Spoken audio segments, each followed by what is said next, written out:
Paulo, eu, mais do que ninguém, sou seu fã, então eu faço essa referência. Acredito que todo mundo sabe, porque o nome precede esta grande pessoa, né? Paulo Modesto é uma marca no direito, uma marca de qualidade, de capacidade, né? Esperamos todos nós que nosso futuro ministro do Supremo Tribunal Federal, que o Supremo ganharia muito com a presença dele, e ele tem mais do que cacife, ele tem condição de dar e vender nessa realidade. Paulo é um dos mais destacados integrantes do Ministério Público daqui do Estado da Bahia, sem sombra de dúvida, a grande referência que nós temos de direito administrativo aqui na Bahia e no Brasil como um todo. E um dos seus mais recentes trabalhos é exatamente falando sobre a questão da... Como é o nome específico do livro, Paulo? O nome todo do Direito livro? administrativo da experimentação. Da experimentação. Então, assim, é exatamente nessa perspectiva da experimentação que vai se encaixar completamente com a realidade da nossa disciplina daqui, que é a parte sobre regulação, sobre tudo aquilo que a gente veio trabalhando, certo? Então, vamos ouvir Paulo com extrema atenção, vamos aproveitar tudo, suguem tudo que puderem dele, porque não é pouca coisa, não. Meu irmão, obrigado por abrir sua agenda, eu vi que você estava voltando de viagem e tudo, obrigado mesmo pela atenção, a casa é sua, fica à disposição, eu estou aqui ouvindo e aprendendo, viu? Muito obrigado, Fábio. Para mim é uma alegria, primeiro, dialogar com você, com seus alunos, nessa disciplina interessada em temas de regulação. Eu, como recordava você, eu estava chegando de viagem ontem, tentei fazer uma síntese, uma apresentação de um livro, mas esse livro ele ocupa 320 páginas. Para minha alegria, foi um livro lançado em setembro e em dezembro já estava esgotado. Eu estou agora, já acabei de enviar para a editora a segunda edição. A ideia é fazer um apanhado de alguns tópicos principais do livro e apresentar não só a temática do direito administrativo da experimentação, mas alguns instrumentos que aplicam os conceitos que estão apresentados no livro, e a partir daí nós abrirmos um espaço de debate. O Fábio me pediu uma exposição de mais ou menos 1 hora, eu tentei programar isso, e para que a gente não se alongue demais, eu fiz aqui usei um pouco de síntese numa apresentação que há muitos anos eu não usava PowerPoint, usei de novo agora o PowerPoint. Deixa eu pegar aqui, se eu consigo compartilhar com vocês. Acredito que sim. Vamos lá. Bom, a gente aqui vê tranquilo, viu? Vê tranquilo. Bom, essa é a ideia, esse é o livro, o tema do direito administrativo da experimentação, como a própria capa apresenta, tem uma proposta de discutir como aumentar a inovação na administração pública e oferecer uma visão mais pragmática da solução de problemas administrativos. Essa temática, ela não surgiu hoje, ela surge e tem com maior intensidade a partir da década de 90, com o que se chamou de reforma do Estado. Foi criado, vocês podem não recordar, mas foi criado na década de 90, na gestão do presidente Fernando Henrique Cardoso, o Ministério da Reforma do Estado.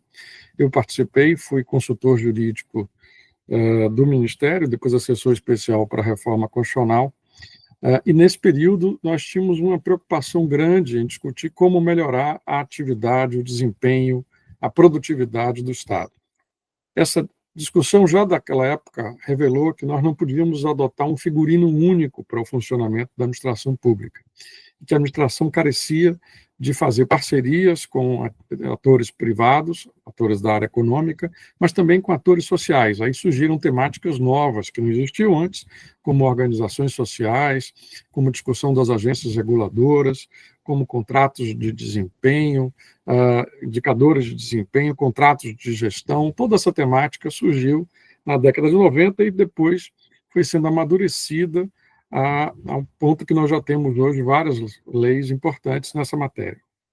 Essa temática que nós vamos tratar aqui, direito administrativo da experimentação, de certo modo, é um amadurecimento de algo que iniciou lá atrás, em 1990, não surgiu de uma hora para outra. Nessa época do MARE, já surgiram temas como produtividade, avaliação de desempenho, impacto regulatório, tudo isso, mas havia muita resistência. O modelo mental da época era de uma visão do direito administrativo extremamente conservador, legalista, preocupada em preservar o tempo todo uma arquitetura de modelos de decisão administrativa uniforme, padronizada, que não funcionava. A rigor, nós realizávamos na prática aquilo que na Argentina o professor Roberto Dromi chamou de código do fracasso, que é uma fórmula de 4 artigos. Primeiro artigo não pode. O artigo 2º é, em caso de dúvida, abstenha-se. O artigo 3º é, se é urgente, espere. E o artigo 4º, que é definitivo, sempre é prudente não fazer nada. O Código do Fracasso, como o nome já diz, é um código que apela para o conservadorismo, para a inércia, para o imobilismo e não atende a necessidades do Estado contemporâneo. Isso ficou muito claro a partir do momento que se desejou implementar os direitos sociais e econômicos estabelecidos na Constituição de 88. Nós tivemos na Constituição de 88 a consagração de uma série de direitos ao cidadão e também de serviços públicos fundamentais que demandavam uma ampliação da capacidade decisória da administração pública, capacidade resolutiva da administração pública. Mas, ao mesmo tempo, nós tivemos também, por conta do nosso passado, da nossa história, de muita corrupção e autoritarismo, um sistema extremamente complexo, infelizmente desordenado e descoordenado de controles, o que eu chamei de controle multiportas, né, brincando com meu amigo Fred. Na verdade, nós tivemos um controle estabelecido com atores muito empoderados, Ministério Público, Tribunal de Contas, controle interno, ouvidorias, uma série de agentes que trabalham sem coordenação, quer dizer, um mesmo agente público pode ter a concordância do Tribunal de Contas e a divergência do Ministério Público. Pode ter algum ato seu, pode ser aceito pelo Ministério Público A e não ser aceito pelo Ministério Público B. O Estado pode aceitar, o Ministério Público Federal não concordar. Um membro do Ministério Público pode divergir de outro e gerar uma situação de paralisia e de receio muito intenso por parte dos administradores. Essa insegurança jurídica, obviamente, gera paralisia, o chamado apagão das canetas, né? Um certo receio de decidir por parte dos agentes públicos que temem uma responsabilização pessoal, e essa inércia gera, obviamente, lentidão, no mínimo, ou a completa ineficácia da atividade administrativa, que acaba ficando não só mais cara, mas também mais lenta e ineficaz, o que diminui a legitimidade da administração para entregar resultados. Além disso, na doutrina brasileira, formou-se uma figura, né, que eu chamei de modelo heurístico, do homo administrativus. É um modelo em que você idealiza o administrador como alguém que tem a capacidade de previsibilidade plena, informação plena, conhecimento pleno, e que, diante da competência legal que lhe foi atribuída, vai sempre decidir da melhor forma, e se não decidir da melhor forma, deve ser responsabilizado e ter seus atos anulados.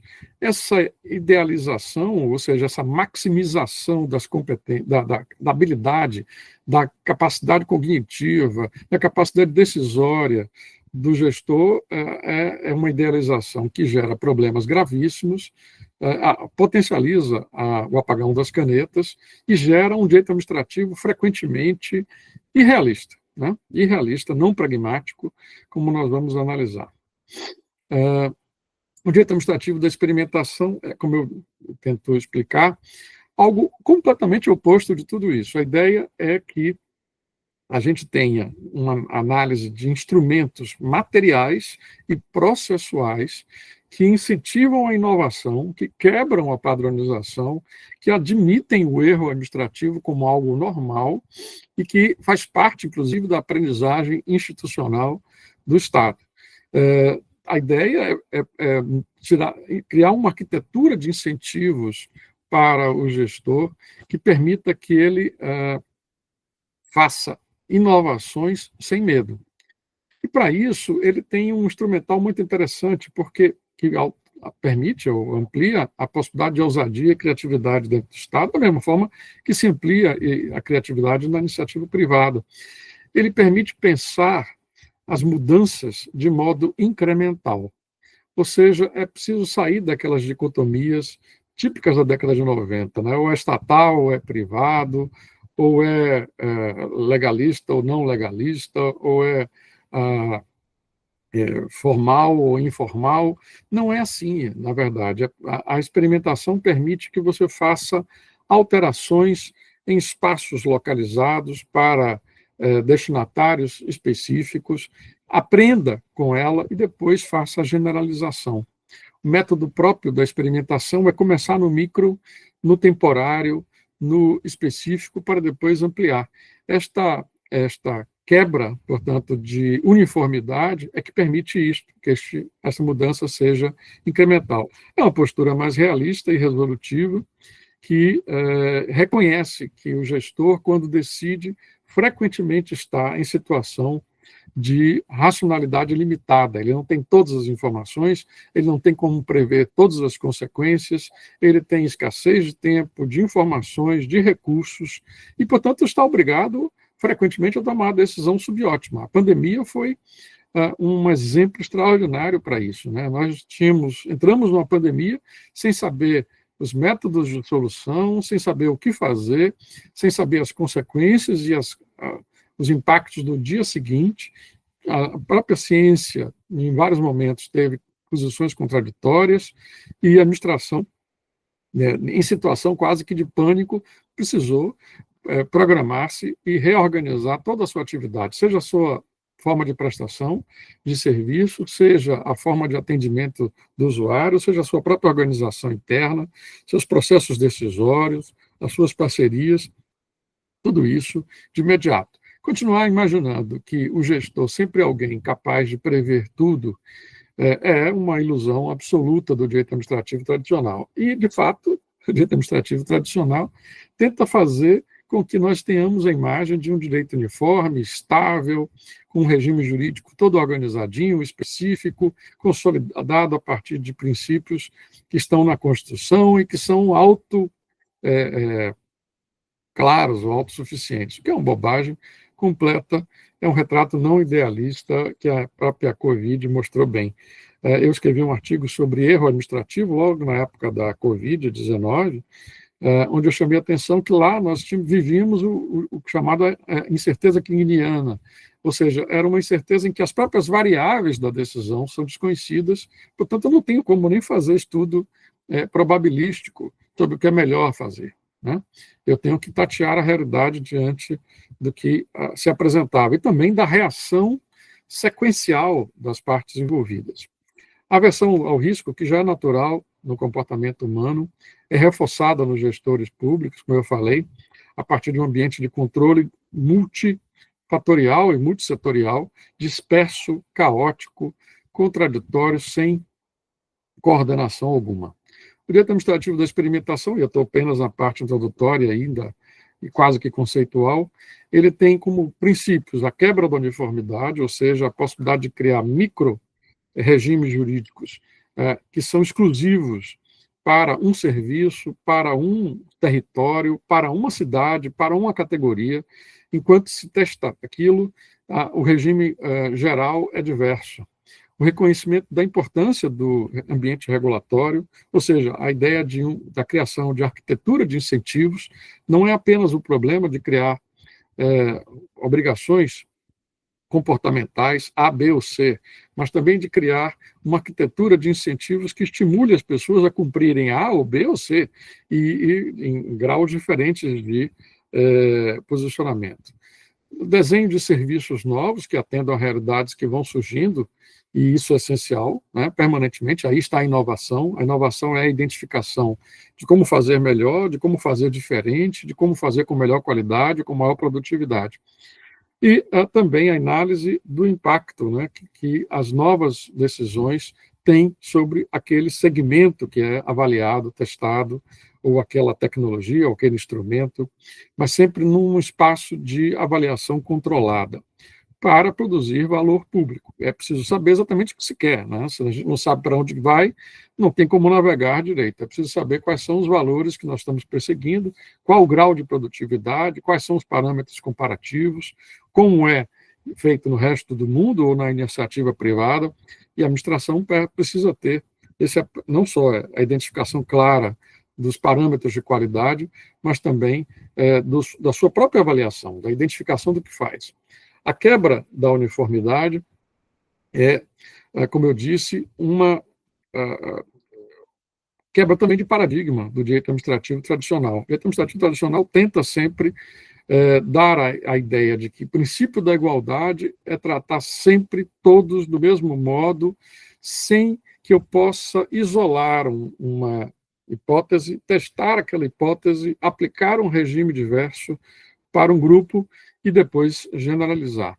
Isto não é assim, a inovação não se dá assim. Quando quem trabalha na iniciativa privada ou trabalha em outros locais onde se incentiva a experimentação sabe que não se experimenta com todos, se experimenta sempre a partir de laboratórios, né? Se experimenta sempre a partir de ambientes controlados e depois que se generaliza. Na França, essa discussão aconteceu muitos anos atrás, sobre a possibilidade de você ter um regime de funcionamento da administração em uma municipalidade diferente de outra, se isso não quebrava o princípio da igualdade, e a Corte Constitucional deixou claro que era possível, sim, se houvesse critérios que justificassem aquela experimentação e as escolhas fossem não discriminatórias e aleatórias. Eu não vou ter tempo de analisar o caso francês, mas é uma base para a gente ter a possibilidade de experimentar. O que eu quero chamar a atenção é óbvio que inovação não é sinônimo de uniformização. Quando a gente fala de experimentação administrativa, direito moderno, inovador, só se pensa em informática, mas não é bem isso. Você pode ter mudanças processuais na forma de deliberada administração, você pode ter mudanças de institutos que fomentem a conciliação, o acordo, o entendimento, em vez de uma decisão autoritária e unilateral. Você tem mudanças, portanto, tanto processuais quanto materiais, que nada tem a ver com a informatização. A informatização tem um papel muito importante em acelerar a atividade administrativa, sim, porém, sobretudo, de oferecer bases informacionais para a administração. Ela identificar o que ela faz, como faz, com a qualidade que faz, identificar onde pode melhorar. Exemplos de quebra da uniformidade você tem vários, né? Às vezes, diretamente pelo legislador, o próprio legislador cria regras distintas, como foi na Lei Geral da Copa do Mundo, que se estabeleceu todo um modo de funcionamento diverso para os estádios e para a própria administração pública daquele período, de coordenação decisória e também material. Como você pode entregar parte, né? O legislador pode entregar parte da decisão para o administrador público. Isso aconteceu na lei das startups, que criou as sandbox regulatórias no Brasil, nós vamos falar daqui a pouco sobre elas, a Lei Complementar 182, de 2021, a Lei do Contrato de Desempenho, que surgiu a partir de uma ideia que eu apresentei na proposta da Comissão de Organização Administrativa, no final do governo Lula II, e depois só veio ser aprovada, destacado daquele projeto e aprovada como uma lei específica em 2019, a Lei da Decisão Coordenada, que também foi apresentada no âmbito da Comissão de Organização Administrativa, e que eu trouxe para a Bahia muitos anos atrás, 10 anos atrás, na Lei de Processo Administrativo, que agora tem também na legislação federal, na Lei 14.210, que permite a experimentação organizacional e de modelos decisórios. Vou falar também isso aqui com mais calma adiante. Óbvio que eu vou dar destaque ao tema das startups, até porque, desculpe, do sandbox, até porque vocês estão tratando de uma disciplina de direito regulatório, e hoje no Brasil, tanto as agências reguladoras como as agências federais que têm natureza regulatória, como a CVM, como o Banco Central, como a SUSEP, estão utilizando o sistema das caixas de areia regulatória, que são o sandbox, né? Eu vou dar destaque a isso, sem dúvida nenhuma. O box significa caixa de areia, como sabem, aquele espaço em que nós colocamos as crianças para brincarem num ambiente de maior segurança, de menor risco de queda ou de fratura ou de prejuízo. Um espaço, portanto, isolado, distinto do geral, para experiências, né? Para experiências. Não há como dissociar o tema da sandbox do tema da experimentação.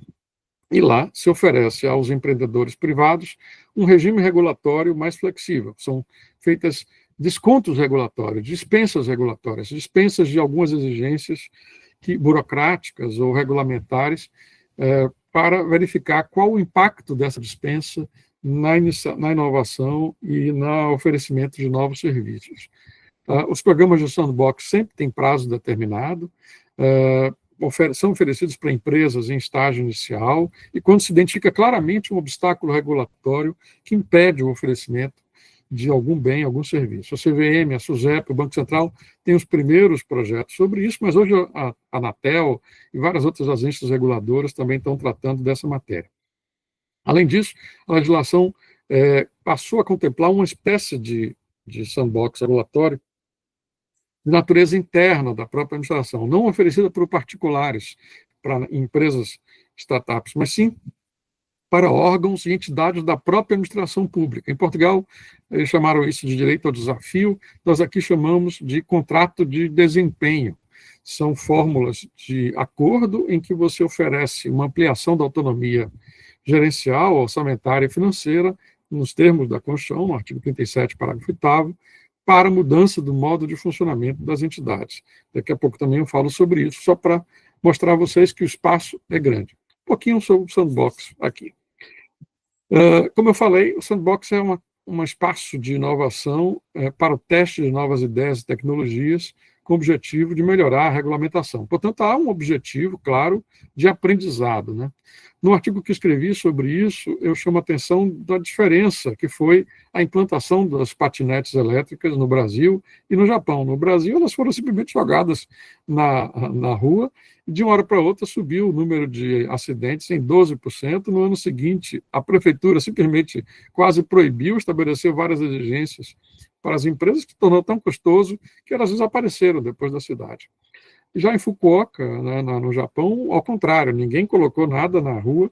Primeiro foi feito um estudo no âmbito de um campus universitário, de modo bastante controlado, nem era nem o campus todo, e depois de vários erros e tentativas e avaliações, se aprovou uma regulamentação e o serviço começou. A diferença, portanto, é que você teve ali um laboratório inicial, numa micro-região temporária, para depois ampliação, e o resultado foi muito melhor. O conceito de sandbox regulatório está ligado a tudo isso, né? Um ambiente controlado, seguro, isolado, para testar a inovação.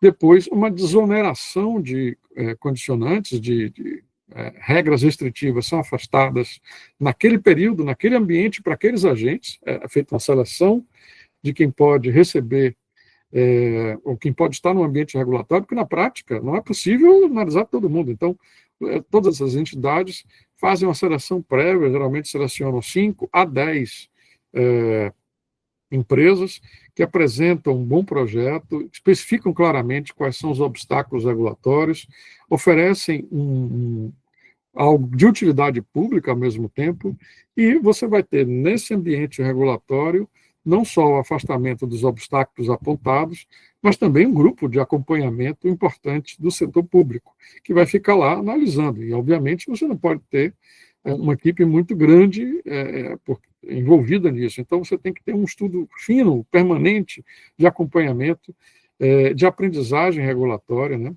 para tentar identificar o impacto ou utilidade disso, se vale a pena realmente mudar a regulação geral ou não. Os benefícios para os empreendedores são claros. Você tem aí uma maior segurança jurídica, eles podem fazer experiências e começam a trabalhar com seus produtos com a autorização do próprio regulador, né? Uma redução de barreiras que permite testar na prática, de forma concreta, novos serviços, novos produtos, novos mercados. Uma vantagem competitiva, porque eles começam a testar antes dos outros. Isso é um problema, mas, ao mesmo tempo, o único modo que se tem de aprender sem maiores riscos. Mas existem, riscos sempre existem. Risco, primeiro, de captura, né? Você tem a possibilidade, diante desse diálogo constante entre regulador e regulado, do regulado seduzir o regulador e corrompê-lo. Essa influência indevida pode acontecer. Risco para os usuários, obviamente é preciso saber se o ambiente de testes oferece qualidade, segurança mínima para qualquer usuário ou cliente daquele produto experimental. ele tem que ter ciência disso, ele tem que saber que está experimentando e sendo usuário de um serviço diverso, diferenciado. Risco para a concorrência, porque ela pode ficar em descompasso com aqueles que tenham a capacidade de experimentar num ambiente de sandbox, e risco de vazamento de dados, né? Visto da própria empresa perder o seu diferencial, suas informações, diante do número de pessoas envolvidas no controle sobre isso. Tudo isso precisa ser planejado. A experimentação não é uma tentativa e erro. A experimentação é uma atividade intencional, planejada, de aprendizado, né? E isso tem que ficar bem claro. Para isso é preciso transparência, tanto no acompanhamento atento dos agentes reguladores, da academia, da sociedade civil, sobre como funciona aquele sandbox, se ele adota regras confiáveis e sustentáveis. A transparência também na experimentação para todos os envolvidos, usuários inclusive, né? Bom, o papel do sandbox regulatório, está claro, é promover o desenvolvimento de novas ideias e tecnologias, mas, ao mesmo tempo, de oferecer um aprendizado para o Estado, para os órgãos de regulação, sobre o que vem por aí, né? Os riscos que estão surgindo, as novas tecnologias, os novos modos de aprender e de oferecer serviços.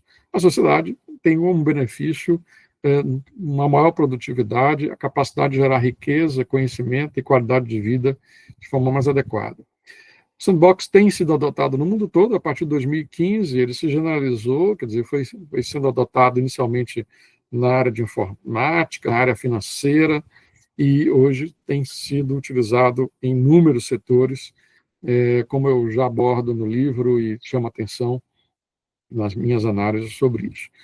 Bom, um outro instrumento de inovação é a decisão coordenada, que foi aprovada no Brasil na Lei 14.210, de 2021, que nada mais é do que um processo administrativo alternativo. 10 anos atrás, em 2011, eu sugeri isso e foi aprovado na Lei Baiana de Processo Administrativo. Portanto, nós temos mais experiência até do que eles, embora o governador nunca tenha utilizado, um absurdo. Do ponto de vista de instituto, nós temos há muito tempo. E a ideia aqui envolve uma pré-compreensão do processo administrativo. Obviamente, não vou dar aula sobre o processo administrativo para vocês, mas é preciso entender que o processo administrativo ele não é apenas uma organização das formas, dos prazos, da ordem e das garantias exigidas para a decisão administrativa e para a defesa de posições subjetivas por parte do cidadão.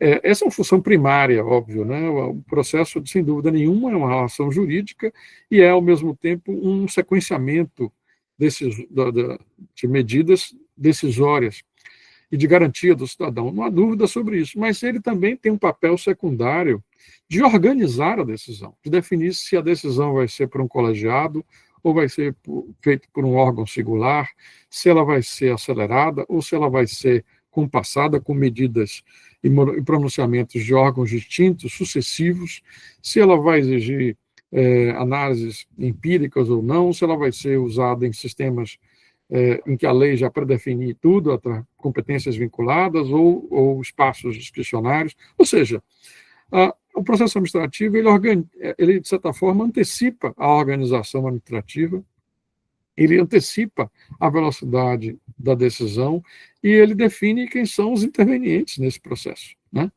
Quem deve participar desse debate.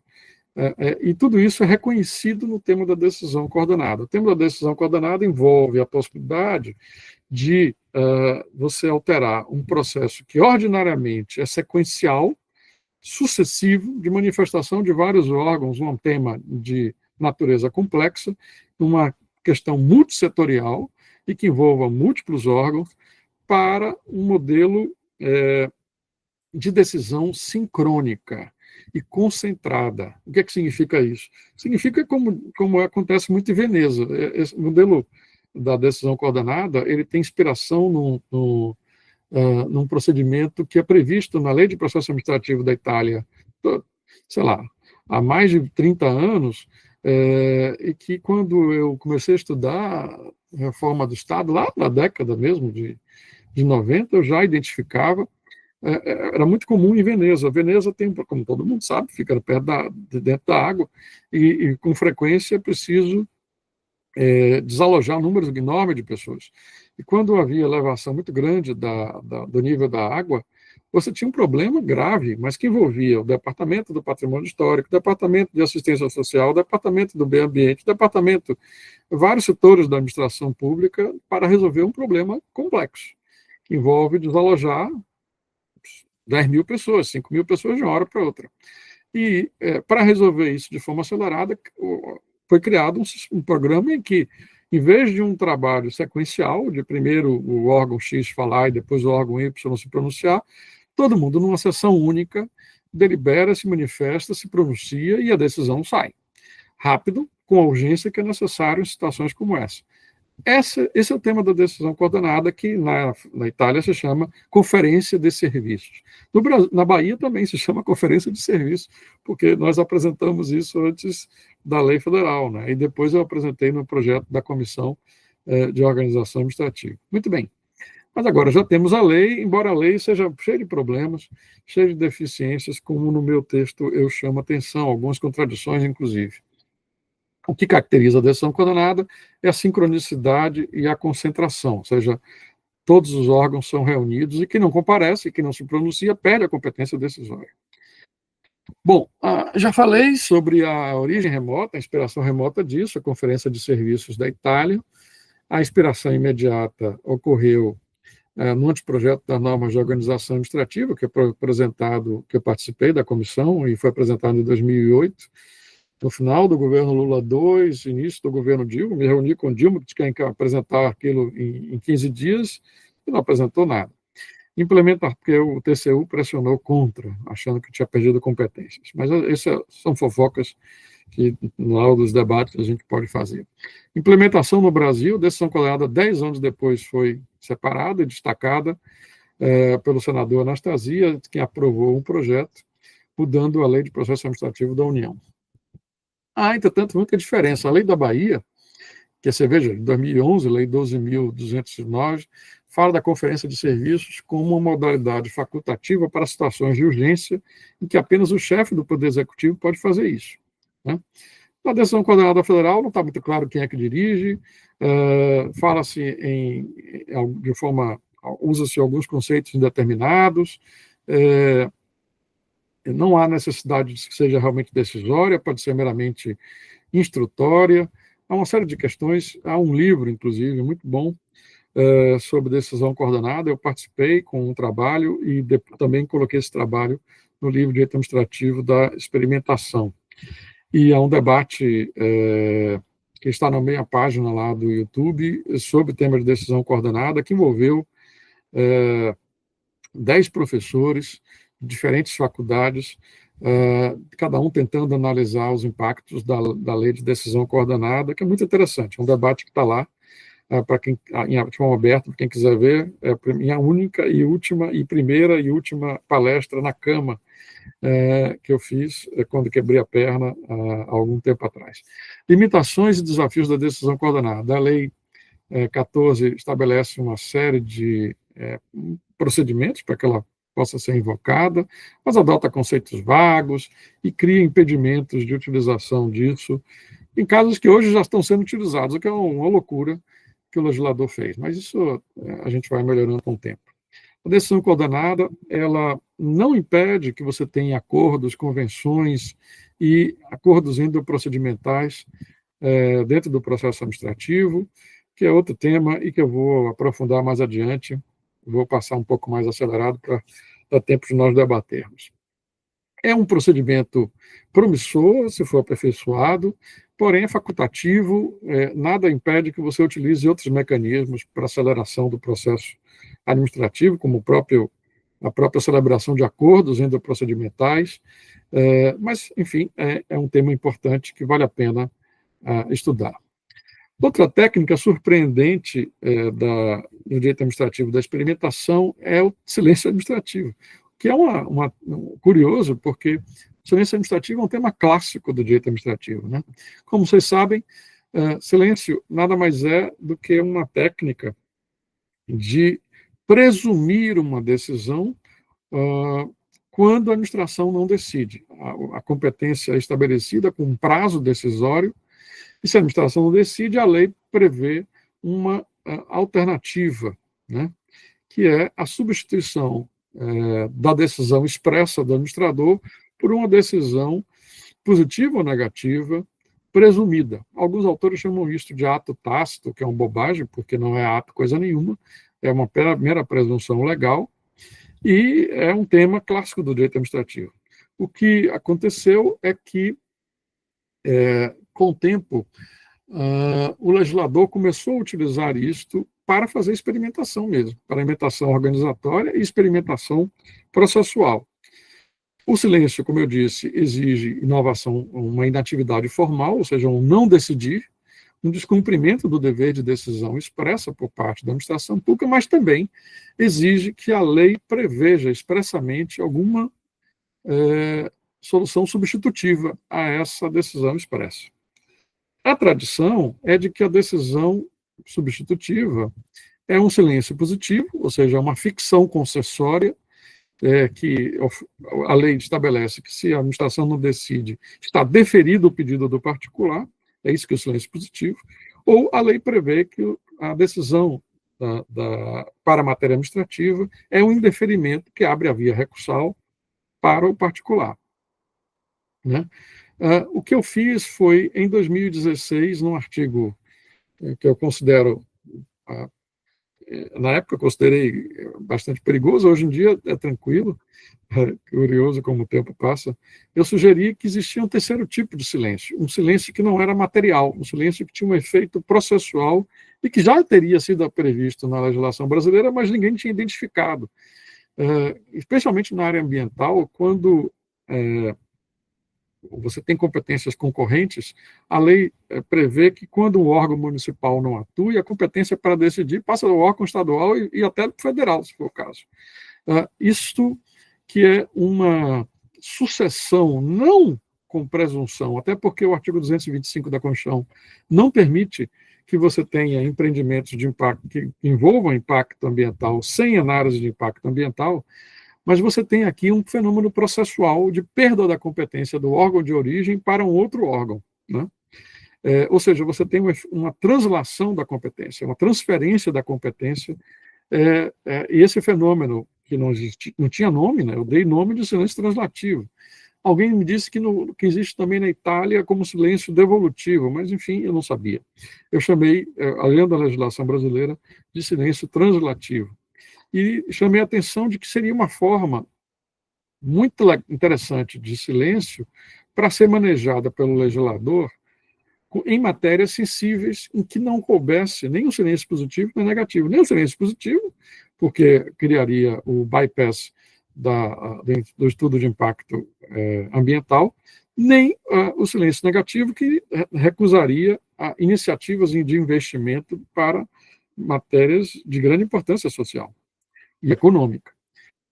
E agora, recentemente, escrevendo novamente sobre silêncio, já é o quarto artigo que eu escrevo sobre silêncio, eu sugeri que existia outro também que eu não tinha identificado antes, que era o silêncio ablativo, que é uma perda radical de competência, em que, quando o Estado não decide, ou a administração não decide, a lei decide no lugar da administração, né?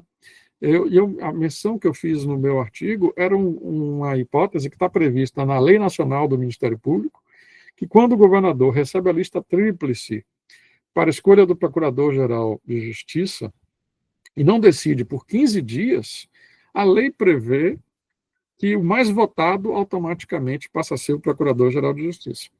Um governador, não me lembro agora se do Mato Grosso, de Goiás, foi ao Supremo questionar isso, dizendo que a Constituição não tinha estabelecido um prazo para a decisão do governador e que tinha estabelecido que a competência era do governador, a lei não poderia usurpar essa competência. O Supremo disse que não, que a norma prevista era legítima, porque o Procurador-Geral de Justiça tem mandato, tem um prazo certo de exercício das suas funções, e também não poderia ficar numa situação de instabilidade, ou seja, esperando que o governador deliberasse a sua escolha na lista tríplice, porque o Ministério Público tem um papel importante de fiscalização do Poder Executivo, não pode ficar em situação estável à disposição e na mão do governador. E aí chama atenção, portanto, de uma hipótese clara de silêncio ablativo, em que você perde a competência decisória que você tinha se não deixasse passar o prazo. E o que eu chamei a atenção nos últimos artigos é que esse manejo das técnicas de silêncio, seja positivo, seja negativo, seja translativo, seja ablativo, pode ser manejado de forma experimental pela administração em alguns setores, de modo a acelerar a decisão ou incentivar, criar uma arquitetura de incentivos para que o gestor público saia da inércia, experimente, corra riscos e decida, né? Um dos últimos que eu quero chamar a atenção, bom, eu não posso apresentar os 22 capítulos do livro, mas algumas coisas sim, entre elas a experimentação consensual, que é o contrato de desempenho que estabelecido dentro da administração pública com base numa disposição do artigo 37, parágrafo 8º da Constituição, que permite que a administração ofereça ampliação da autonomia decisória, da autonomia orçamentária, financeira e gerencial para órgãos e entidades que assinem contratos que ela não especifica, nós chamamos durante muito tempo de contrato de gestão, depois de contrato de autonomia, e agora, pela legislação, contrato de desempenho. E a ideia é que a organização administrativa não é uma arquitetura definitiva, ela é uma arquitetura dinâmica, que vai sendo modificada e você pode ganhar e perder autonomias ao longo do tempo. Isso é outro tema, né? É uma discussão que eu já venho alimentando há algum tempo, está presente no livro de Direito Administrativo da Experimentação, mas vai crescer num outro livro que eu estou escrevendo sobre direito administrativo da organização, que eu já escrevi uns 5 artigos, me ainda falta ainda mais uns 15, para ser lançado, se eu tiver tempo, até em 2027, 2028. Eu escrevo devagar e aos poucos, sequencialmente, não tenho como fazer decisão coordenada em livro, porque eu não tenho tempo. Discricionalidade organizacional, a organização administrativa é um campo importante de decisão e que nós temos negligenciado há muito tempo. Durante muitos anos, o direito administrativo negligenciou o tema da organização, porque a visão do direito administrativo brasileiro era muito de conter o abuso de poder, né? Nós vivíamos um Estado autoritário, portanto, era preciso tratar muito mais do tema de ato administrativo, contrato administrativo, responsabilidade do Estado, do que do tema da organização. Se nós dessemos muita racionalidade à organização administrativa no Estado totalitário, o que nós ganharíamos seria uma eficácia do totalitarismo, uma eficácia da administração autoritária, o que ninguém queria. É a hora do Estado democrático de voltar olhos para a organização do Estado. E isso precisa e exige muito mais reflexão nossa. A organização administrativa é muito mais complexa do que nos livros. Se você olhar um livro de direito administrativo, dá pena, você tem um capítulo sobre organização, a administração direta, explicado em 2, 3 parágrafos. Eu estou há 5 artigos já tratando da administração direta e não consigo acabar. E há muita coisa a ser estudada e uma das coisas mais que chamou a atenção é que, mesmo na administração direta, hoje, a concertação, a negociação é algo fundamental, né? O diálogo dentro da administração, a solução de conflitos, não estou falando apenas em arbitragem sobre conflitos de competência, mas também as delegações internas, os acordos de desempenho, tudo isso dentro da administração pública é um incrível campo de experimentação. Isto exige que você reconheça na doutrina a autonomia de órgãos despersonalizados. A doutrina brasileira tem urticária quando você fala sobre isso ainda. Está melhorando, mas ainda é muito difícil para as pessoas. Meu querido professor Celso Antônio, quando eu falava sobre isso, ficava indignadíssimo quando eu dizia, olha, órgãos despersonalizados, sem dúvida, como existem, mas eles podem ser autônomos. O Ministério Público é um órgão despersonalizado e autônomo. O Tribunal de Contas é um órgão despersonalizado e autônomo. A Câmara é um órgão despersonalizado e a Câmara. O Congresso, o Senado é. Então, o fato de ser um órgão despersonalizado não quer dizer que não tem autonomia. E essa autonomia é a base para que você tenha acordos, entendimentos, direitos subjetivos, né? O fato de ser um ponto de confluência de normas já permite que você tenha identidade organizatória, identidade dentro do sistema da organização.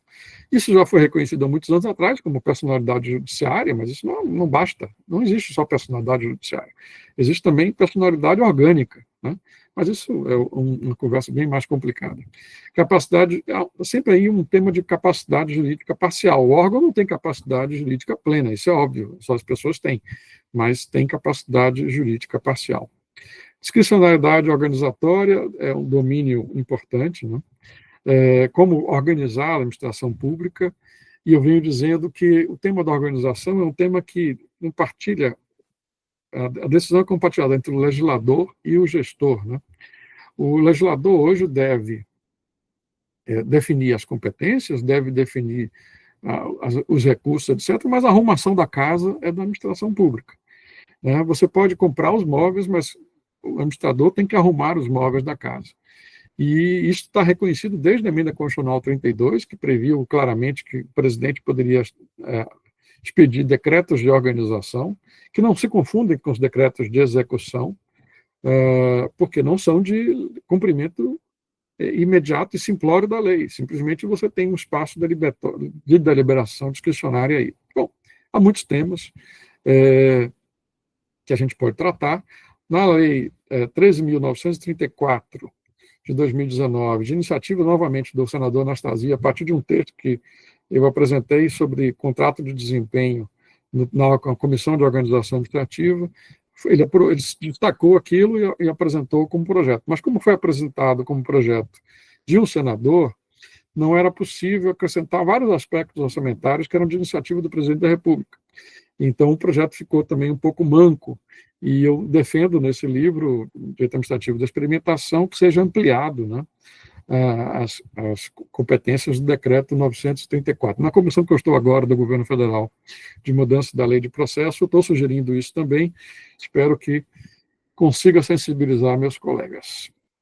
Bom, você tem no contrato de desempenho a possibilidade de fixar autonomias ampliadas de gestão orçamentária e financeira previsto na Constituição, em troca de compromissos de prazos, indicadores de desempenho e de uma certa experimentação organizatória mesmo, de órgãos e entidades públicas. Por fim, na sequência, voltando agora ao tema conceitual, o que eu quis no livro foi chamar a atenção de vários instrumentos, eu chamei isso de perspectiva focal, em que eu abordo leis específicas e instrumentos específicos de experimentação, mas eu também, no final, sugiro uma volta à perspectiva global, que é a análise da possibilidade de nós termos uma lei geral de experimentação administrativa no Brasil. E, discutindo isso, eu sustentei que sim, era possível pensar, além dos vários instrumentos isolados, uma lei geral, e considerei que o melhor instrumento para isto era exatamente o artigo 37, parágrafo 8º, o contrato de desempenho ser um instrumento generalizado de experimentação dentro da administração pública. Mas chamei a atenção de que é preciso reconhecer aí que na experimentação o erro involuntário não pode ser punido, ele faz parte da aprendizagem de experimentação. Toda experimentação envolve o risco de falha, de fracasso.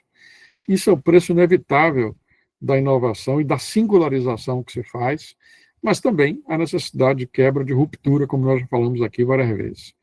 O contrato de desempenho é uma base constitucional favorável a isso, no artigo 37, parágrafo 8º, visa oferecer regimes diferenciados, portanto, singulares para certos órgãos e entidades, em troca de compromissos de desempenho e de uma padronização do desempenho detalhada. Também o federalismo no Brasil, acho que deve ser fortalecido, né? O fato de nós termos autonomia do Estado, dos municípios em matéria administrativa, é pouco utilizada no Brasil. Nós mimetizamos muito nos estados e nos municípios as leis da União, e, portanto, poderíamos fazer o contrário, poderíamos ter instrumentos inovadores nos estados e municípios que permitissem a experimentação ali localizada de novas iniciativas. Depois se generalizava para o país.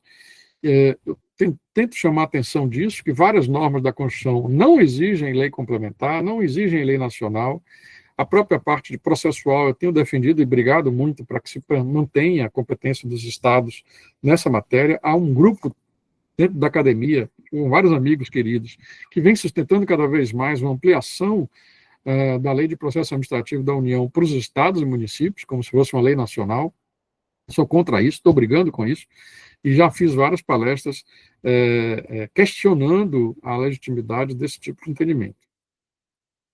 Inovação é uma competência comum também, desde a emenda constitucional no 85, que estabelece lá, mudou a redação do 23.5 para que a União, os estados e municípios tenham que proporcionar meios de inovação, acho que é uma base importante. Também lá na competência do SUS foi prevista a possibilidade de ampliação da inovação na prestação de serviços. Ampliou-se também a flexibilidade orçamentária com a emenda constitucional número 85, ou seja, há instrumentos, há bases na Constituição que permitem toda a lógica da teoria do direito administrativo da experimentação. E eu acredito que também uma leitura diacrônica do princípio da eficiência oferece uma base para a experimentação administrativa. A eficiência não é apenas fazer hoje e agora da forma mais econômica e eficaz.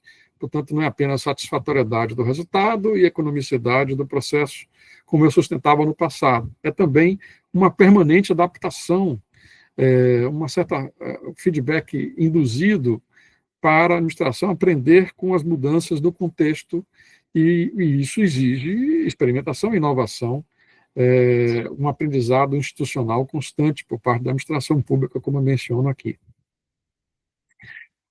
Bom, você tem, obviamente, formas de disciplinar isto. No livro eu chamo a atenção de uma forma forte de experimentação administrativa, quando o próprio legislador diretamente já especifica formas alternativas e oferece ao administrador apenas um cardápio para ele escolher.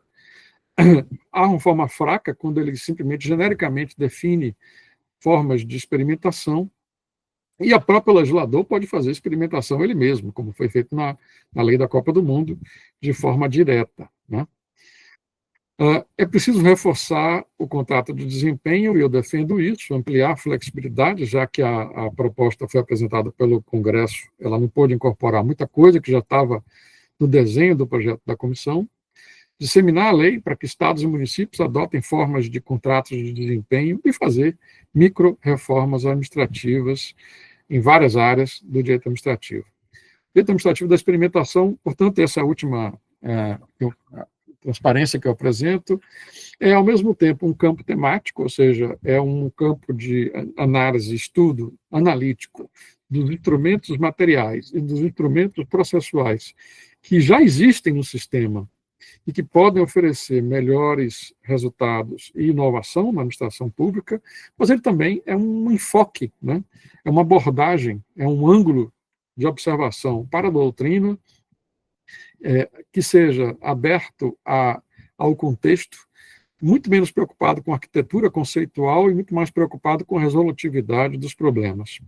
E é também um espaço de diálogo interinstitucional e de interdisciplinar, em que o direito e a gestão pública precisam dialogar constantemente. Não se consegue fazer experimentação sem o apoio dos gestores públicos, informando dados, apresentando formas de solução de problemas reais de poder que a todo momento aparecem.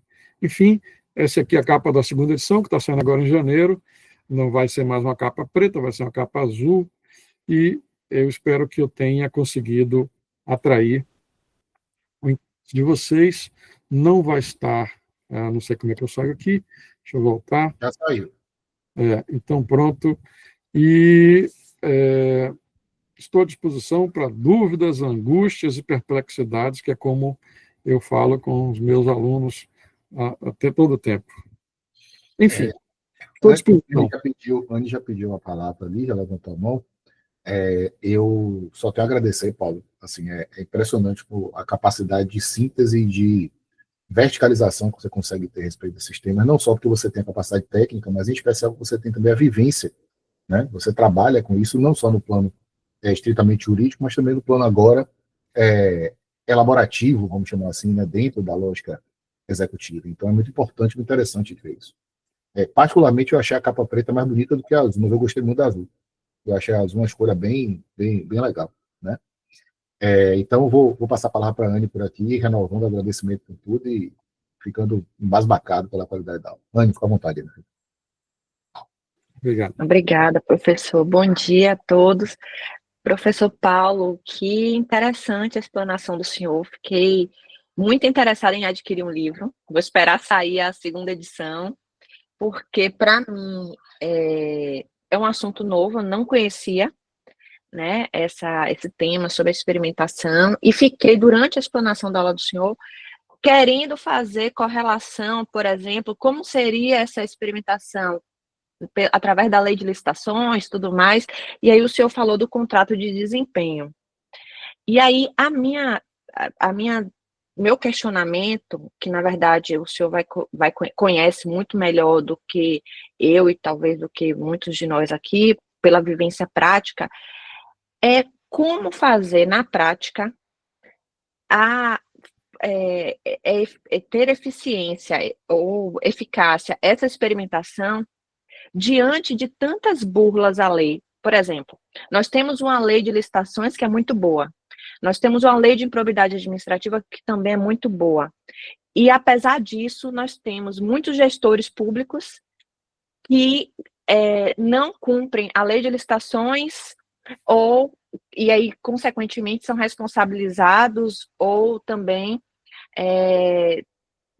penalizados aí pela lei de improbidade administrativa. Muitos funcionários públicos também sendo penalizados pela lei de improbidade administrativa. Então, minha questão, minha dúvida, e que ficou muito aqui foi muito provocado internamente em mim, como é que faria isso na prática? Já que, infelizmente, os gestores brasileiros buscam formas, não são todos, claro, mas buscam formas de burlar a legislação para interesses próprios, interesses pessoais, enfim. Bom, a pergunta é boa, mas ela parte de um otimismo com a lei que eu nunca tive. Não há lei no mundo que impeça a violação da lei. Não há como impedir que se desrespeite a lei, e nem a lei é a solução de todos os nossos problemas. A lei, ela pode estabelecer uma trilha para aqueles que querem os resultados alcançarem mais rapidamente e com segurança os resultados.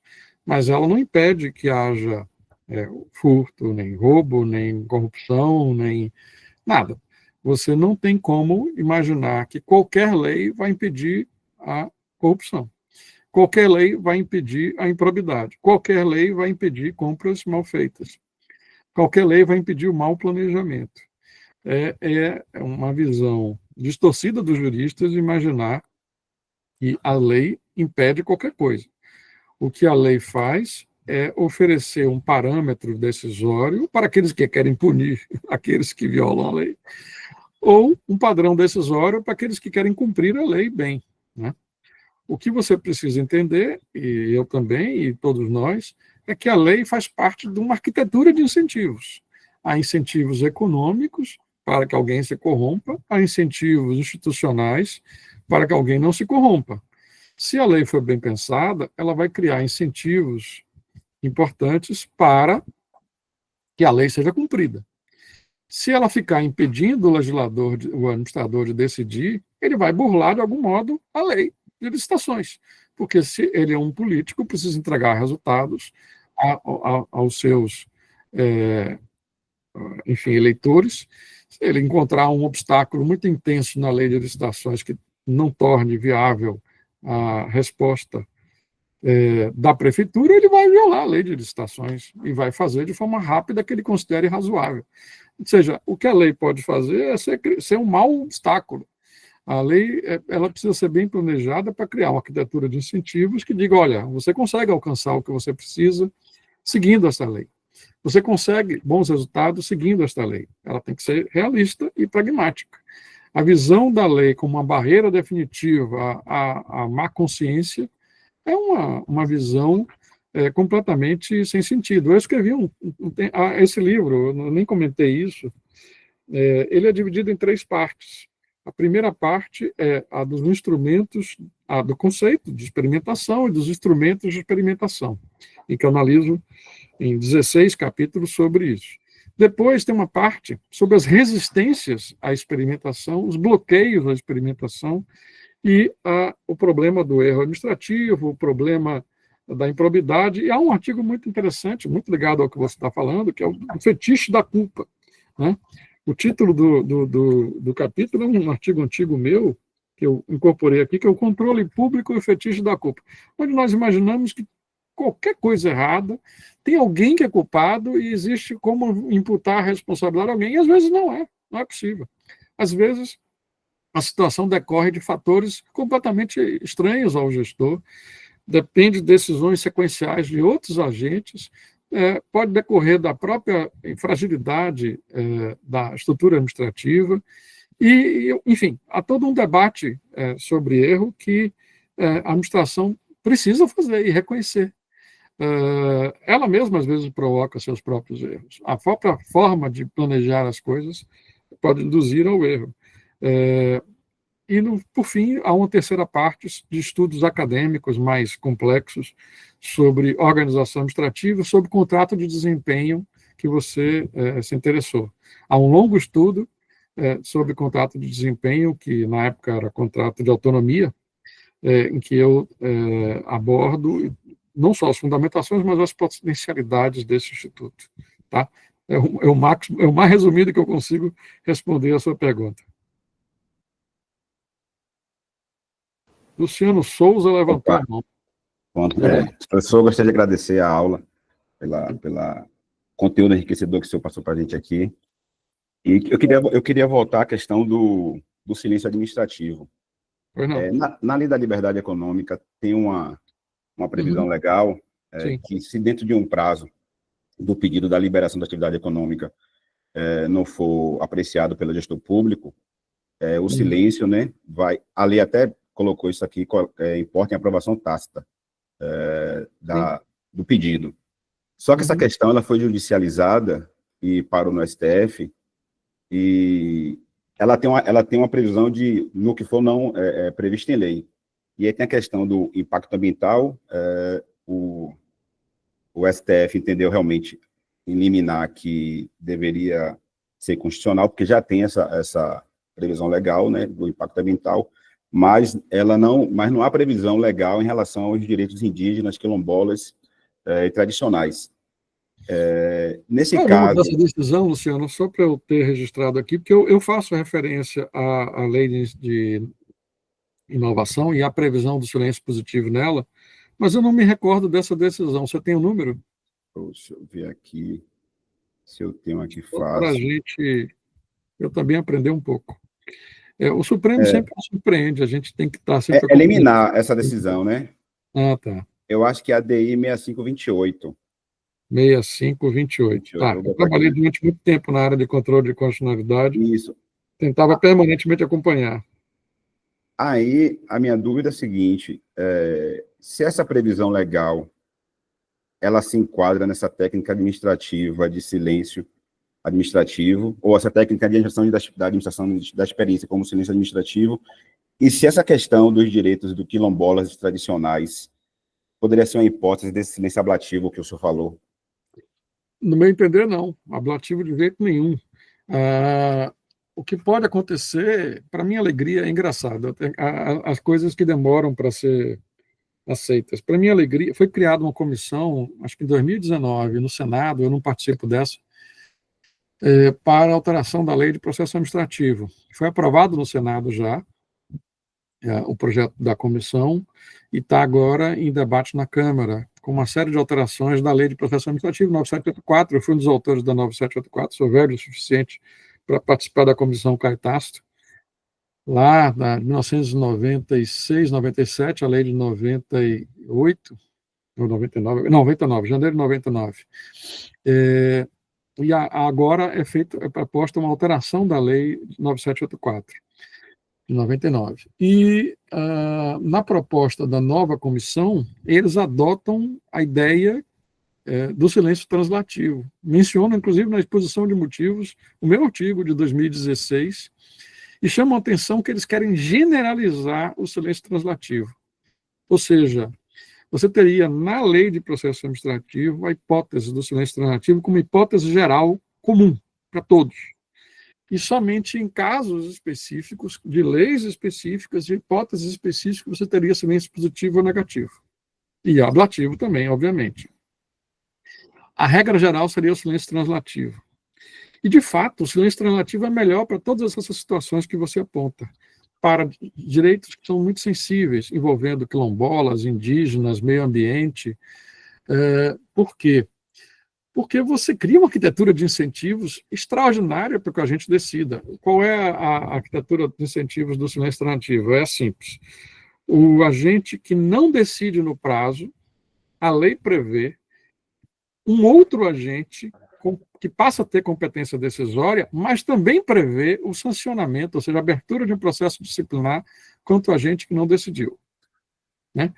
E aquele que vai decidir, pode ser o colega do sujeito, que tem a competência equivalente, ou o superior hierárquico, que tem um nível superior, passa a ter competência originária. Portanto, você não perde os 3 níveis da escala. Você sabe que a Lei de Processo Administrativo da União tem 3 níveis recursais. Né? Você pode subir recurso administrativo até em 3 níveis. Você não tem nenhum exercício de qualquer nível de recurso. Você tem competência originária decisória, passa para outro agente. Pode ser o do lado, pode ser o de cima. Esse agente passa a decidir em lugar daquele que não decidiu, e o que não decidiu passa a ser sancionado, ou responder a um processo disciplinar. E, óbvio, ninguém vai querer que uma competência sua originária suba, o chefe receber aquilo como competência originária, ficar indignado com você, e você receber ainda por cima um processo disciplinar. Além do que, o silêncio sempre foi utilizado como uma estratégia de poder, não de perder poder, mas de ganhar poder. As pessoas botavam um processo na gaveta e não decidiam para que pedidos fossem feitos para que a gaveta fosse aberta, né? E eles decidissem. Na medida que a própria lei impede isso, responsabiliza a violação do prazo, e a competência passa a ser originária de outro órgão para decidir, não em grau de recurso, mas decidir em forma originária, você cria uma arquitetura de incentivos extraordinária para que temas sensíveis sejam estudados e deliberados, não por presunção, mas por análise concreta. E temas como impacto ambiental, impacto da comunidade indígena, exigem análise de impacto concreto. Você não pode simplesmente suprimir isso por uma presunção, né? Sem analisar impactos reais. Então, o silêncio translativo, de fato, oferece uma alternativa de otimização da administração pública, com responsabilidade do agente, sem causar um agravamento muito grande ao cidadão. Valeu, professor. Obrigado.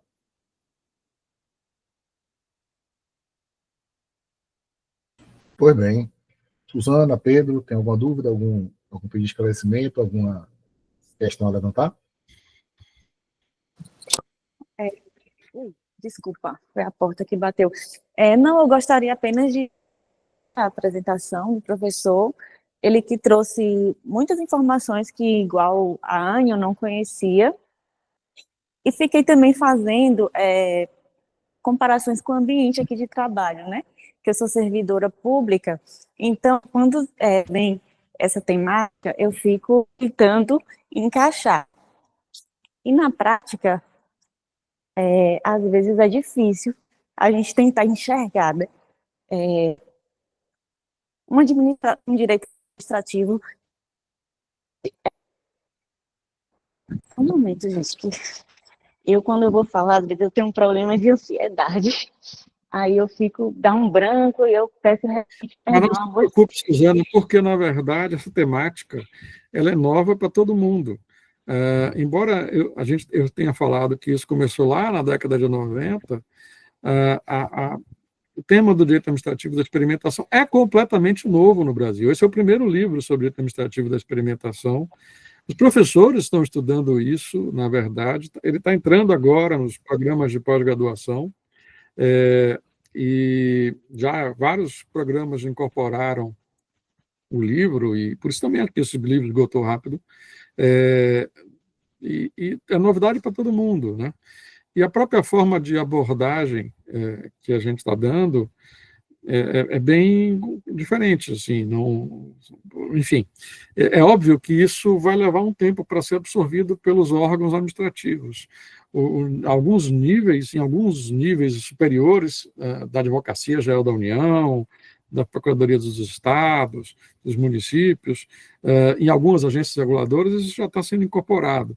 Mas, para vários outros órgãos, eu acredito que, de fato, o sistema vai se desdobrando aos poucos. Portanto, não é desconhecimento seu, é desconhecimento geral esse tema, tá? Eu estou acostumado com isso, tanto que quando eu quis escrever aos poucos, lançando aos poucos vários artigos, e sempre de uma forma mais simples possível, dentro de uma linguagem a mais cotidiana, para que a disseminação fosse mais rápida. É um desafio, mas vale a pena pensar. É só para concluir, certo? Eu só queria agradecer mesmo a apresentação do senhor, professor, pedir perdão por esse lapso que eu tive agora no final da minha fala, e era isso. Muito obrigada. Eu vou tentar compreender melhor, né, os conceitos que o senhor trouxe para tentar encaixá-los aqui na prática, e eu acho que vai ser muito enriquecedor. Passo a palavra para a Pedro. Eu que agradeço, muito obrigado por sua atenção, e fica à disposição, olha, tem lá na minha página da academia.edu vários textos sobre direito administrativo da experimentação, também no YouTube eu comecei um projeto novo que tenta transformar esses temas em questões coloquiais através de inteligência artificial, e tem funcionado bem, aos poucos está mais fácil de entender, é o programa DDA, Diálogos de Direito Administrativo. Enfim, fico à disposição. Tá? Temos aí um interrogador peripatético, Dr. Pedro Andrade. Com certeza, grande mestre. Eu peço desculpas, primeiramente, mas realmente estou aqui, né, seguindo a metodologia grega, né, da gente poder aprender caminhando pelos lugares. Uma honra para mim estar aqui assistindo sua aula. Eu fiz o maior esforço, porque eu estou tendo uma vistoria aqui na minha casa, está tendo uma construção aqui vizinho no fundo da minha casa, e minhas paredes todas racharam, então o pessoal veio hoje fazer a vistoria. Então, desde já, eu peço a desculpa tanto pelo traje, tanto pelo método peripatético que estou agora, né, impondo aqui, trazendo aqui nessa aula. Mas eu sou um grande admirador, um grande fã do professor, fui seu aluno. Uma das coisas mais brilhantes que eu tive a oportunidade de acompanhar foi as suas argumentações com relação àquela DIN do PDDU, né? Eu acredito que você não sabe, mas eu acompanhei aquilo ali e aprendi muito com o senhor, doutor Paulo. E, assim, só fazer uma observação, que embora eu estou aqui nessa loucura para lá e para cá, nesse momento estou atrás de uma chave aqui para abrir o depósito, não estou encontrando, mas eu pude, né, escutar do doutor justamente aquela ideia de que as pessoas... Aí, ó, o batistaca aí, ó, tá vendo? Então, com relação àquela expectativa de que a administração, o administrador é aquele que tudo sabe, que toma a melhor decisão, e no final de contas, a gente que trabalha com administração pública sabe das deficiências. Muitas vezes a falta de recursos e tudo mais. Vocês estão conseguindo me ouvir por conta dessa barulheira, não? Estamos, com música de fundo, mas estamos. Então, é isso mesmo. Parecendo uma rave, mas a gente... Rapaz, isso aqui começa às 7 da manhã, e aí, ó, a administração, ela é tão falha, rapaz, e você vê, né, eu estava estudando esses dias aqui a lei municipal, e pode batistaca em Salvador, de 7 da manhã até às 18 horas. Então, é isso aí que eu estou sofrendo. Até rogo aí ao professor para ver se entra aí com ação, para ver se modifica isso. Que lá em São Paulo, por exemplo, estudando, eu pude ver que lá você só pode, a partir das 9 horas, salvo engano, foi 8 às 9, tem um intervalo. Para cada estaca, eles têm que ter um intervalo de tempo parando. Aqui, meu amigo, é uma estaca atrás da outra, lá mas assim, não para, é um problema. E todos os enfrentamentos, né, que a administração tem com essa perspectiva que vem do racionalismo, né, da burocracia weberiana e mais adiante, com uma tentativa de tornar mais eficiente, realmente encara grandes desafios. Então, fica aí a minha contribuição rápida. Eu realmente peço desculpas. Eu vou continuar escutando. Se depender de mim, eu passava aqui o dia inteiro ouvindo aulas aí do professor Paulo, que realmente é uma grande figura, tanto na universidade quanto aqui no direito administrativo brasileiro. E, com certeza, uma das grandes referências aqui na Bahia, viu? Peço mais uma vez desculpa aqui pela agonia que eu estou aqui nesse momento, pelo boné. Viu, gente? Então, fica aí a minha contribuição e mais assim, uma saudação ao professor, que realmente é um grande mestre aí, que nós admiramos muito, viu? Obrigado pelo carinho. Um grande abraço. Um abraço. Licença aqui. Então, Paulo, meu grande amigo, eu agradeço demais novamente, né? Como óbvio, todos nós, eu particularmente sempre aprendo muito com você. Estou esperando exclusivamente a capa azul da segunda edição, né? Porque, não sei se você soube, mas eu pedi seu livro assim que saiu na pré-venda. Né? E seu livro foi extraviado. Que loucura, é mesmo? E depois eu descobri qual foi a razão. Né? Eu tive um cadastro muito antigo da Pódio, né? Porque eu fiz o cadastro da Pódio quando a Pódio ainda estava começando. Sei. Né?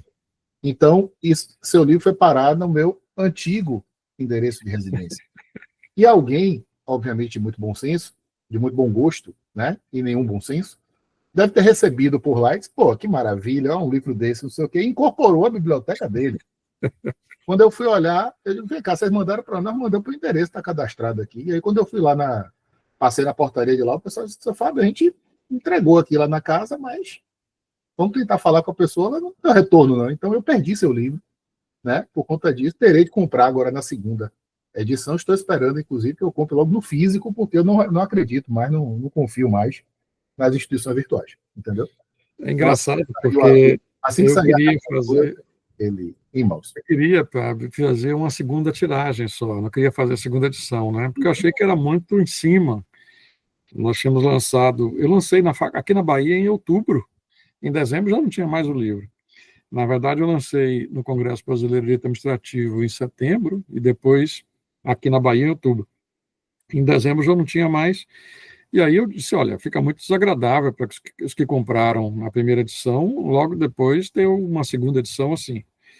Aí eles, não, mas a editora não tem que fazer segunda tiragem, nós já estamos no final de dezembro, já é dezembro, acrescente mais alguma coisa. Eu falei, mas como é que eu vou acrescentar alguma coisa agora?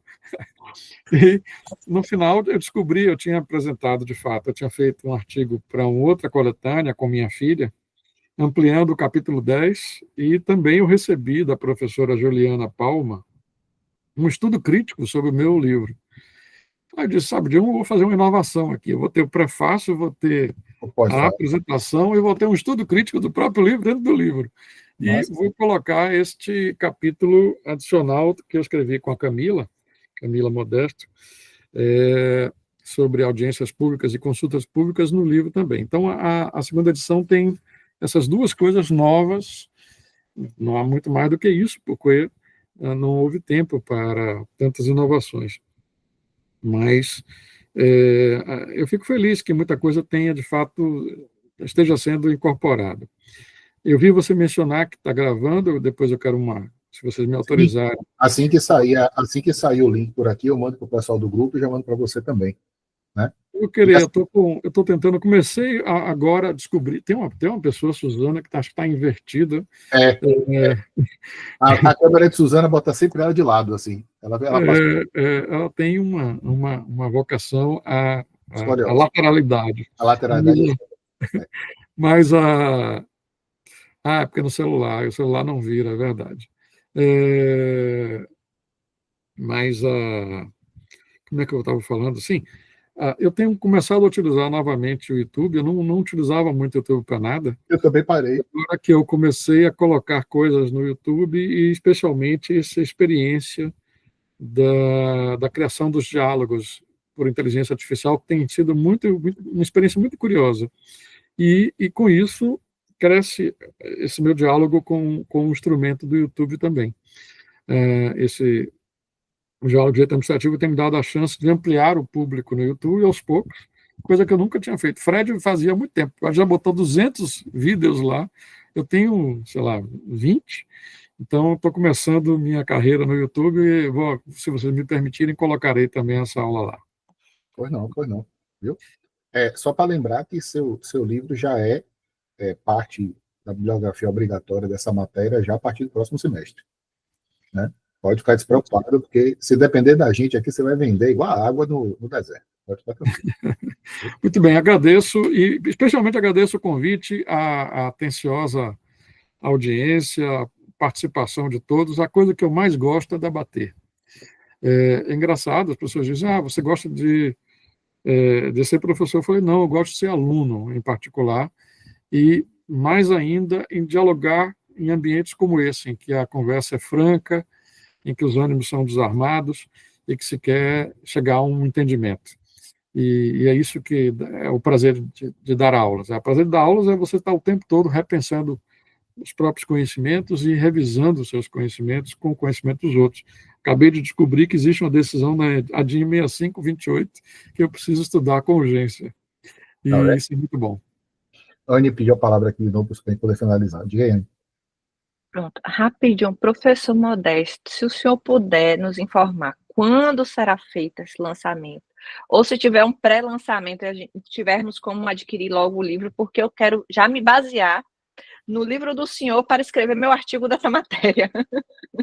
Então, você tem alguns elementos já na página da academia.edu. Se você botar academia.edu Paulo Modesto no Google, você vai ter uma série de artigos, mais ou menos uns 100, para você se distrair, com várias dessas temáticas lá colocadas. A segunda edição sai no final de janeiro, né? Já foi feita a capa, já foi feita a revisão da parte impressa e acredito que, portanto, com a eficiência da editora Juspodium, deve estar já no finalzinho de janeiro à venda e a entrega é uma semana depois. Mas você tem elementos na academia.edu, no Conjur e no site que eu falei do YouTube com meu nome também. Então, há muitos elementos por aí. Tem muita coisa já publicada que eu fiz, e o que o livro faz é simplificar isso, ou seja, trazer vários desses textos que já vinham sendo publicados aos poucos, de uma forma orgânica, sequencial e sistemática. Mas o material, desde logo, eu tenho lançado aos poucos. O tema do direito administrativo da experimentação eu escrevo desde 2021, né? Em artigos sucessivos, que depois eu dei uma certa organizada e consolidada, acrescentando novos materiais no livro. Mas, a rigor, se você for pesquisar, você pode construir você mesmo um livro dispersamente, né, juntando, não com a lógica, nem com a apresentação muito boa do professor Egon Bockmann Moreira e o prefácio do ministro Anastasia, nem agora a apresentação do estudo crítico da Juliana Palma, mas esses elementos realmente só tem no livro. Mas, fora isso, há muita coisa que você consegue no site da academia.edu e dá perfeitamente para você já utilizar nos seus estudos. Tá legal, muito obrigada, professor. Nada, prazer. Prazer o meu. Senhores, estamos, portanto, já desocupados, podemos relaxar. Eu conversava com o ministro Sepúlveda Pertence uma vez, ele dizia, depois que ele acabava uma palestra, que o melhor uísque, ele sempre falava de uísque, o melhor uísque era o pós-palestra. Eu não vou tomar uísque de manhã, mas agora podemos todos relaxar e ficar livres desse encargo. Tá? Muito obrigado a todos. Tchau, gente. Obrigado. Um abração. Um abraço, até mais.